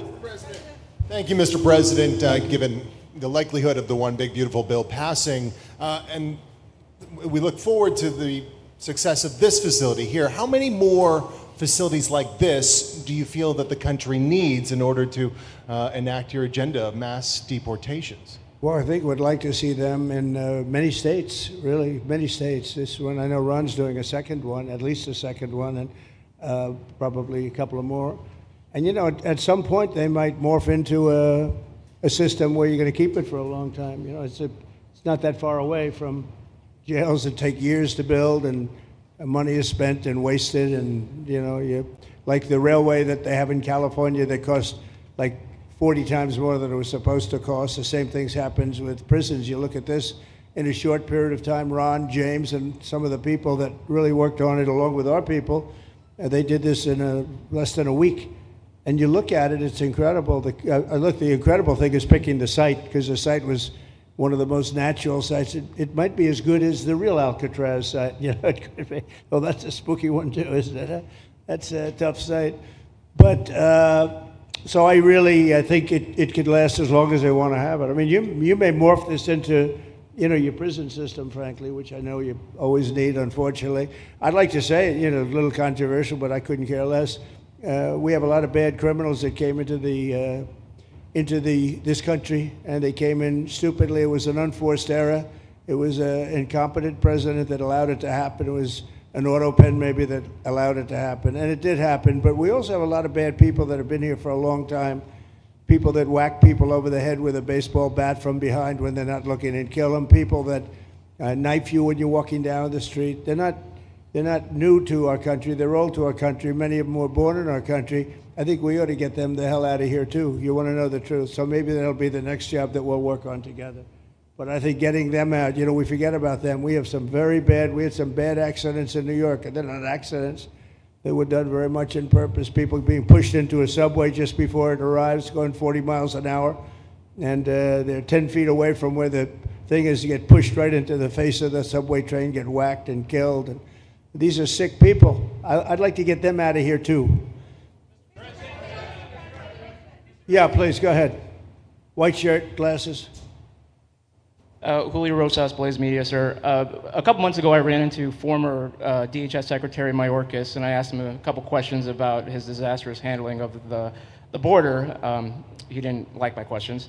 But the number one question that I heard from people in responding to my video was, why hasn't he been arrested yet? Obviously, you guys are cleaning up the mess that was made deliberately for the past 4 years, and so people want accountability. It's great to see that the border is secured, and it's great to see the state level cooperation. But I guess I would ask you, why hasn't he been held accountable, or anybody really? Well, pardons were given out by to many people, and they shouldn't have been given out. Like the Unselect Committee of Political Thugs was given a pardon because they destroyed all of the information from 2 years of hearings, and they should be arrested, but they were given pardons. Was he given a pardon, Mayorkas? Was he not? I don't believe so. Well, sir. I'd take a look at that one, because what he did is it's beyond incompetence. Something had to be done. Now, with that being said, he took orders from other people, and he was really doing the orders. And you could say he was very loyal to them, because it must have been very hard for him to stand up and sit up and talk about what he allowed to happen to this country and be serious about it. So he was given orders. If he wasn't given a pardon, I could see looking at that. In fact, why don't you take a look at it, Kristen? He was impeached, but yeah, it was just a fake impeachment. It was a fake impeachment. Why don't you take a look at it? I think he was so bad. They were all so bad. Look, it was the worst president in the history of our country. We've had some bad ones, but he was the worst president. But somebody told Mayorkas to do that, and he followed orders, but that doesn't necessarily hold him harmless. So take a look at it. It's a very good question, actually. Thank you. Yeah, please. Go ahead. Mr. President, you and the Secretary have both said that many people have self-deported since you came back into office. Yeah. How many is many, and has the rate gone up? How do you see the tempo of that moving forward going on?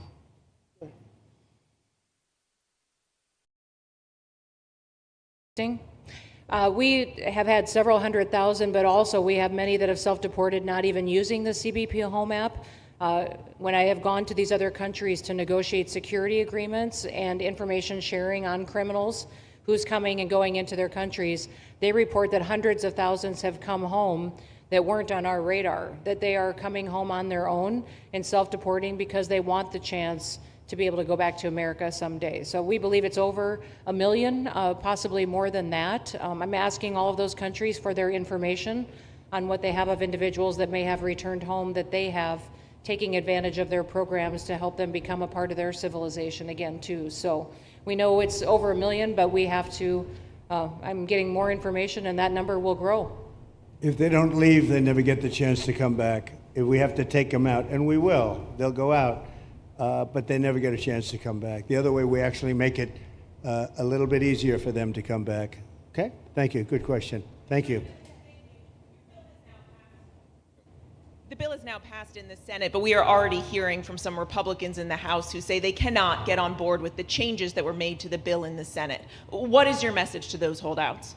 Well, I just heard that about the Senate, and the bill just passed, and it tells you there's something for everyone. I mean, it's a great bill. There is something for everyone, and I think it's going to go very nicely in the House. Actually, I think it will be easier in the House than it was in the Senate. And just to be clear on the Medicaid cuts, you've promised not to cut Medicaid, said this is all just targeting waste, fraud, and abuse. Are you saying that the estimated 11.8 million people who could lose their health coverage, that is all waste, fraud, and abuse? No, I'm not saying that. I'm saying it's going to be a very much smaller number than that, and that number will be waste, fraud, and abuse. And if you look, they took a much more liberal stance on the Medicaid situation than they could have. They had to They had a tough stance and a weak stance. They took not a very strong stance on that to start off, and it's waste, fraud, and abuse, and everybody wants that covered. What number is that? What analysis are you seeing? I'm not seeing a number, but I know it's much less than the number you gave. And we really were very, very cognizant of three things. Social Security, we're going to take care of it beautifully. Medicare and Medicaid. And we are going to save it, whereas the Democrats are going to, you won't have it. They will destroy Medicare and Medicaid, and they have to because their numbers don't work. So it's not going to happen. They're the ones that have destroyed Medicare. They have made it so bad already, they're going to make it a lot worse. But now we'll be in charge, so we're going to have no problem with Medicaid or Medicare or Social Security. Thank you. Yeah. Claire Gall with Wink News in Fort Myers. What is your direction to ICE when it comes to arresting farm workers here illegally, other workers in industries that are pretty critical to Florida's economy? Yeah. Well, we're very much cognizant of that. And as you know, I won the farmers by 92%, and I'm not going to be abandoning my farmers. We were strong on the borders, but we're also strong for the farmers and for others in the hotel industry, et cetera. You know, we have similar situations. And Christy and I, and we'll be working with Ron and a lot of the states. We're going to work something where the farmers can be responsible for some of the people they have people run for 10, 15 years that they know very well. We're going to put them responsible and we're going to issue a form of a card or document, and the farmer's going to be responsible for these people. They're not going to have citizenship, but they'll be working, they'll be paying taxes. We need to get our farmers the people they need, otherwise our farmers aren't going to be able to do their land. You know, it was tried once before, many, many years ago, where there was a very strong guy, and he got everybody out, and every farm, almost in the country, but every farm in California, every farm in Iowa, almost all the farms went bankrupt. They had nobody to work, and we don't want to have that situation. So we're going to work it. We're going to put our farmers and others in charge of the people that they have under them. They know the people, and I think it's going to work out really well. We're going to take care of our farmer, but we're going to get the criminals out, okay? Yeah, go ahead, please. Thank you. Mr. President, how do you respond to critics who fear that a 3,000-bed detention center and the waste that could produce will pollute the surrounding federal protected land, including land that both administrations have invested billions of dollars in restoring? Well, I was one of those that invested billions of dollars and hundreds of millions of dollars right here in the Meadowlands, but in the Everglades, and the Meadowlands too in New York. If you look at what we did up there, speaking of the Meadowlands, a lot of places like this, but this is a very unique one. One thing I'll say about this land, we'll be gone 1,000,000 years and this land is still going to be here. It's not going to be much different. You'll have the water moccasins, you'll have the alligators. You may not have people, but you're going to have all those animals. They're going to be around, and you got plenty of them out here. I think it was a brilliant choice, and I think almost anybody in his or her right mind would say this was a brilliant choice. I give the governor a lot of credit for using this piece of land. And in addition to that, it's on top of something that was already developed. It's an airport. You know, you have the runways, you have so it's already been developed. So it's not like you're dropping dirt right into the thing. There was zero movement of that. That was done many years ago because the airport's very old, but it was an abandoned railroad, an abandoned airport. And frankly, it's like perfect. And you can do expansion on this site substantially without doing anything. So the people, I heard them complaining about the Everglades. There's no, I don't think you've done anything to the Everglades. I think you're just enhancing it. This was already here. How long has the airport been here? Decades. Many decades, yeah. And they have, Kevin, all these guys, you know, have a waste plan, like the wastewater gets trucked out, potable water gets, literally, they have, even our DOT has put things up in case there's any seepage, which we don't. So you are literally doing this on concrete that's already here. So I don't think those are valid and even good faith criticisms, because it's not going to impact the Everglades at all. President's been a champion, we've been a champion, really changed the game in Florida on it. I think it's just people don't want to see illegal immigrants deported, and that's their ideology, and they have a right to that. But illegal immigration's unpopular, so they know that they're going to have less effect trying to do it. So they're going to try, oh, well, no, it's just about the Everglades. But really, I think a lot of those people, they just don't want to see illegals deported. Because if you actually hear everyone's here, you obviously know there's zero land that's being disturbed. Well, when we talk about popularity, though, I will say I ran on the issue of illegals and we have to get them out. And I won 82% on that issue. So I think that they may not like certain aspects of it, but ultimately they do not want them in their country. And if this is a part of a use, but I think from an environmental standpoint, it's incredible. In fact, when we landed that very big, heavy plane today, they came out and checked it fairly. I think they want the president to be able to land on a piece of concrete that's not going to go 6 feet underground. And they checked it. They came back and they said, this thing is really solid. So it's been there a long time. It's going to be here a long time. And it was a great choice of a site. Thank you. Yes, please. Brian, go ahead. Yes, sir. The people of Syria were recently seen on the streets waving American flags, chanting Trump, Trump, Trump. They're so appreciative of the economic sanctions that was lifted on that country, giving them a little bit of hope for prosperity. You want to comment on that? Well, they're great people, and the man that is leading them has a reputation. He's the head of some pretty tough organizations, and a lot of people criticized me for that. I said, well, what are we going to do, take him out of a day school, a country day school?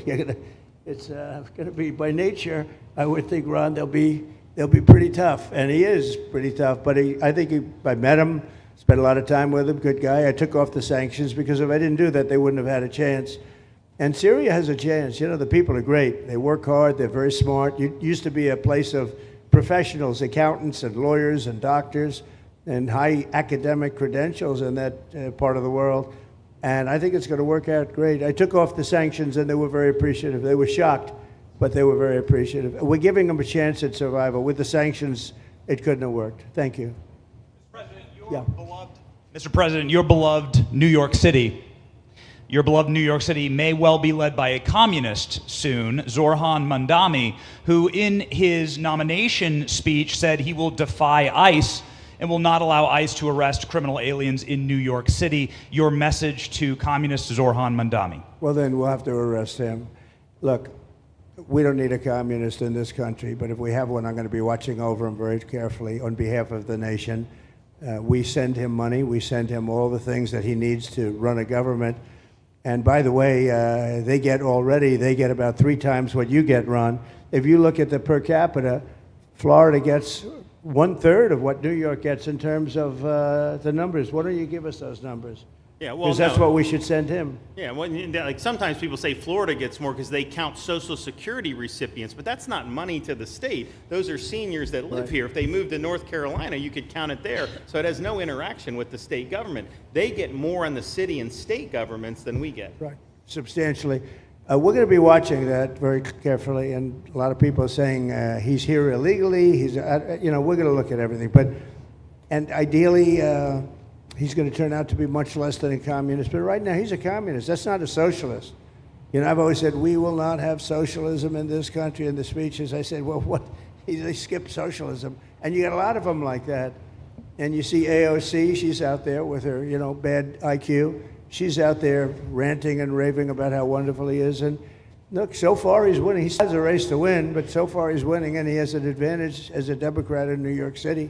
I was there a long time ago, and it was a long time since a Republican won the city, but you would think that a Republican would be able to win. Or you have a good independent running, Mayor Adams, who's a very good person.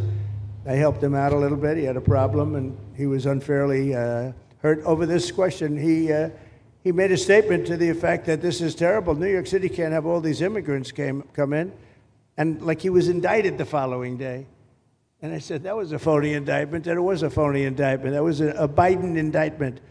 I said, don't feel bad. I got indicted 5 times every time you opened your mouth. That was a bad group. That was a very dangerous group, I will tell you. These were not nice people. That was the only thing they could do. They had no policy. They had no skill. They had no anything. But they were very good at that. They were vicious, vicious, horrible people. Thank you very much.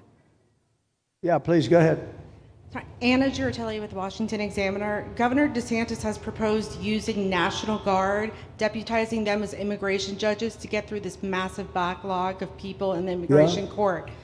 Would you be open to that? Yes, he has my approval.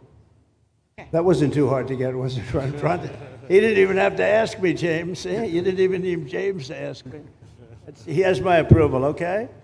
Good. I also like what he's doing in Okeechobee. He has my approval for that, too. I don't know how we work that out, but we'll work it out. We'll follow up. Go ahead. Please. President Trump, Jake Stofan with Action News Jax from up in Jacksonville. There's some talk about a facility similar to this up in Camp Blanding. Has that been approved by DHS? If not, what's the timeline? When could we see ground break on that? Well, I'll ask Ron or James to talk about it. Do you want to mention it, James? The overarching plan, I think the secretary has said she supports the whole plan, so you guys are going to keep going. Yeah. So, Mr. President, just specifically, the response for proposals is out for that today. It closes, I can't even remember what day of the week it is, but it closes on Wednesday at 5 o'clock. Then we will do notice to proceed. So I would say right after our wonderful Independence Day, we will be starting construction there at that facility. You're going to have another big runway there, too. That's great. Wow. Boy, I love these runways. It's very convenient, I must say. Having a runway is a nice thing. Today, you don't get runways approved. I will tell you, it's tough to get a runway. Although in the age of Trump, you get them approved fast. You know, we're approving massive electrical bins, whether you call them bins, but big electrical facilities for all of the factories and the AI that's coming in. They're going to build their own electric. They're going to be really, they're going to be made into electrical providers. They're going to have a lot left over. They'll put it into the grid. I think, well, you know, they're going to end up doing so much. They'll put it into the grid. Won't even cost anything from their standpoint. But so we have a lot of that happening. We get approvals fast. So, but I was just saying, runways are hard to get, but we'll get them now. But in the past, I would say over the past 30, 40 years, when you can get a runway, that was considered gold. Okay, please, go ahead. Go ahead. Sure.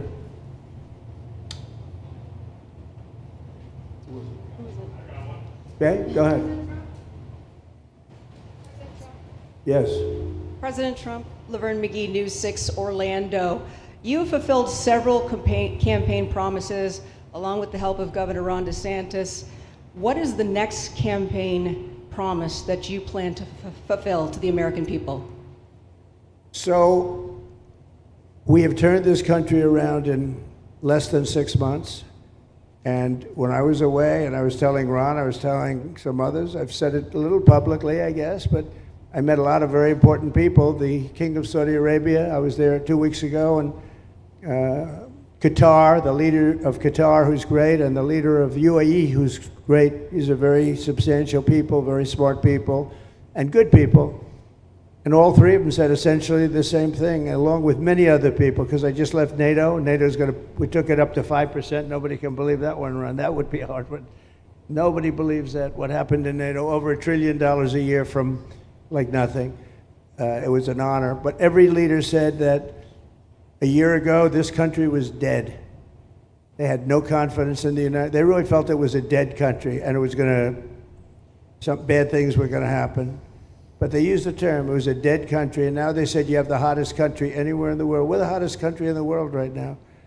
And we turned it around fast. I thought it would take longer than this. We turned it around fast. Some of it was psychology, and we had to know how good we were. But others was getting rid of rules, regulations, and all of the things that I got rid of already. I signed more executive orders than anybody in history, times like 3 or 4. And I got rid of just one. I got rid of the other night. You buy a house, they have a faucet in the house, Joe, and the faucet, the water doesn't come out. They have a restrictor. You can't, in areas where you have so much water, they don't know what to do with it. You have a shower head, the shower doesn't, you think it's not working. It is working. The water's dripping out. And that's no good for me. I like this hair nice and, I like that hair nice and wet. Takes you have to stand in the shower for 20 minutes before you get the soap out of your hair. And I put a thing in, and it sounds funny, but it's really not. It's horrible. And when you wash your hands, you turn on the faucet, no water comes out. You're washing, the water barely comes out. This was done by crazy people. And I wrote it all off and got it approved in Congress so that they can't just change it, because I did it in my first term. Everyone was so happy. And then one of the first things that Biden did when he came back is he put the restriction on showers, toilets, and sinks. Put this restriction, and washing machines. Washing machine, they give you like a quarter of this bottle to do your clothing. And people needed 10 of these bottles. And the people came to me from Whirlpool, and they said, we can't make a machine that's competitive. We can't make a machine anymore. It doesn't work. Why? They don't let us use water. Do you have any problems with water? No, we have so much we don't know what to do with it. You know, it comes down from heaven, right? And I approved all of that, the washing machines, the whole thing. The dishwashers, that was the other one. They give you like this much water right up to there to do your dishes. So people, you know what they do? They keep pressing the button. So they end up doing the dishes 10 times. They end up using more water than you would have used if you did it right in the first place. So all of that stuff has been written off. It sounds crazy. It's little things. The straw, I let you go back to a plastic straw. I was tired of having straws melt in my mouth, you know? It wasn't working. The paper wasn't working too well. So these are little things that I did. Then we have the big things. We have the biggest things, and that has to do with some of the subjects we're talking now. I think the things we're talking about now are the biggest, because if you don't have borders in this country, borders and good elections, and we're working on that next. There's some bills coming in that's going to make sure that you're a citizen, that people aren't counted in the voting when, you know, they were here and they're here as illegals and they're criminals in many cases, and they give them a count, and you end up with extra congressmen. We're going to work on that. We're going to straighten that out next. That's going to be easy compared to what we were doing. But we did the big things too. But little things like that, a straw, little things like a washing machine with no water. People go out, they spend all their money on a washing machine. The damn thing doesn't work. You can't use the water. Then you go to your sink and that doesn't work either. You're stuck. You know what you do? You have dirty plates the next day. That's it. And we solved so many common sense problems. And they weren't easy. You know, there are people that really believe in this stuff. But, you know, most states have so much water they don't know what to do with it. And look at North Carolina. I mean, they had a lot of water, and they have to get restrictors on their, you know, on their kitchen faucets. So we're very proud of the things we did, and we're going to do a lot more of them. Yeah, please, go ahead. You guys in good shape. Hey, it's Eric Bowling. How you doing, sir? Something we've talked about for, I'd say, the better part of 20 years. I think it's something near and dear to your heart, energy, our energy security. Under Joe Biden, average price of oil for the 4 years was about $79 a barrel. He drained the SPR halfway down, promised to replenish it, never did. Right. Under you, first term, $53 average price for 4 years. Biden was $78 for 8 years. It was never refilled. The question is now it's $64 or so. Yeah. Coming down rapidly. Coming down, and what a great opportunity to fix another one of Joe Biden's problems, one of the things he broke in America, giving us the energy security of an emergency SPR, Sure. Fill it to, maybe even go beyond and fill it to 1 billion barrels this time at a much cheaper price. Thoughts on the energy sector? So it holds 77 million barrels, and we had it up to the top, if you remember. And I was proud of that, and I made a deal to buy it at the lowest price of oil. It was a good deal, good instinct. And we filled it up, and when he came in, he started using it to keep oil prices down because he blew our energy policy out. Energy and his bad spending is what caused inflation. So now we have no inflation. Gasoline just hit $1.99 today in 5 states. $1.99, isn't that a nice sound? It was up to $4. And going up to 5, 6, and 7. In California, it was $7.70. But we just hit in five states, $1.99, $1.98. And it's coming down to that level, so that'll be a big thing. And one of the reasons the prices and costs are going down when you go to the supermarket, because I said I was going to get costs down. We're getting the costs down. Food is coming down. When I came out, my first week, if you remember, I had a lunatic reporter screaming at me saying, eggs are going through the roof. What are you going to do about eggs? I said, I just got here. I didn't know anything about eggs. I had to call you. I said, look, I just got here. Tell me the problem. Well, they're doubled in price, and they're going to be 5 or 6 times higher. They were right, actually. I said, let me work on it. And now we have eggs down to the same numbers it was when I first came in. You know, we lowered the cost of groceries. A simple word like that, groceries, it was like almost a strange word. I hadn't heard the word in so long, but what could be more beautiful than the word grocery? And we have the prices way down. We have the energy way down. Energy brought the groceries down, if you want to know the truth. And, you know, so we think we're going to get it lower, and we're going to fill up the it's called the Strategic National Reserves. I had it topped out, and this guy would use them every time before the election. He'd use them whenever they had an election. It was artificial. But believe it or not, as big as that are hundreds of millions of barrels of oil, all filled up at low prices.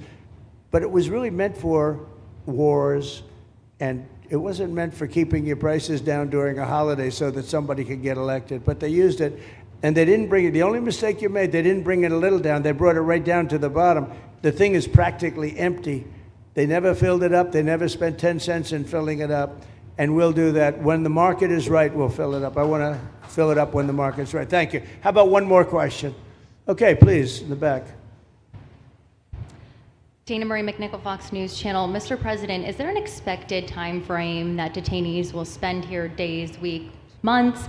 And does that have anything to do with the immigration judges you just spoke about being trained and staffed here? When you say, what was the first part of your question? Is there a specific time frame you expect the detainees to spend here, days, weeks, months? In Florida? Yes, here at Alligator Alcatraz. I'm going to spend a lot. Look, this is my home state. I love it. I love your government. I love all the people around. These are all friends of mine. They know them very well. I mean, I'm not surprised that they do so well. They're great people. Ron has been a friend of mine for a long time. I feel very comfortable in the state. I'll spend a lot of time here. I want to, for 4 years, I've got to be in Washington, and I'm okay with it because I love the White House.